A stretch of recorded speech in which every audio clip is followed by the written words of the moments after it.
নবী আমাদের জন্য জন্মের পরে কান্না করছে। নবী আমাদের জন্য পাহাড়ের গুহায় গিয়া নবী আমাদের জন্য কাঁদছে। আমার নবী, আপনার নবী বনে জঙ্গলে উম্মত উম্মতি বলে কাঁদছে। শুধু তাই নয়, বদরের প্রান্তে নবী কাঁদছে, উম্মতের জন্য কাঁদছে। কিয়ামতের কঠিন ময়দানে নবী উম্মতের জন্য কাঁদবে।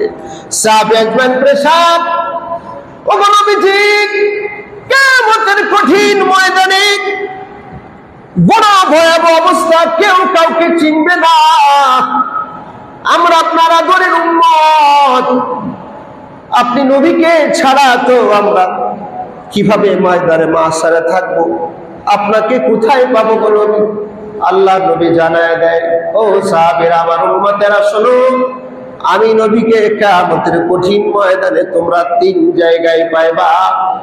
এক নাম্বার, মিজানের পাল্লায় যখন তোমাদের আমলনামার পরিমাপ হবে, فَأَمَّا مَنْ ثَقُلَتْ مَوَازِينُهُ فَهُوَ فِي عِيشَةٍ رَاضِيَةٍ وَأَمَّا مَنْ خَفَّتْ مَوَازِينُهُ فَأُمُّهُ هَاوِيَةٌ।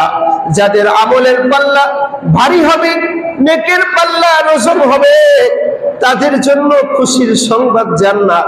আর যাদের আমলের পাল্লা হালকা হবে, গুনাহের পাল্লা ভারী হবে, তাদের জন্য জাহান্নামের ফয়সালা।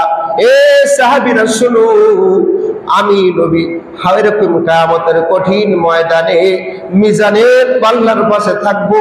আমি দেখব আমার কোন গুনাহগার উম্মতের আমলনামা হালকা হয়ে যায়, আমি নবী তার জন্য সুপারিশ করতে থাকব। শুধু তাই নয়, আমি নবী পুলসিরাত চুলের থেকে চিকন, হীরার থেকে আরো বেশি ধার, 30,000 বছরের বিশাল রাস্তা। গুনাহগারেরা যখন পুলসিরাতের উপর পুলসিরাত পাড়ি দেওয়ার জন্য রওনা করবে, গুনাহগারেরা কেটে কেটে সেদিন জাহান্নামের আগুনের ভিতরে পড়ে যাবে। আমি নবী সেদিন পুলসিরাতের পারে থাইকা আমার গুনাহগার উম্মতের জন্য আমি নবী সুপারিশ করা করা তাদেরকে জান্নাতে দিয়া দিব। শুধু তাই নয়, জাহান্নামের দরজার পাশে আমি নবী দাঁড়িয়ে থাকবো।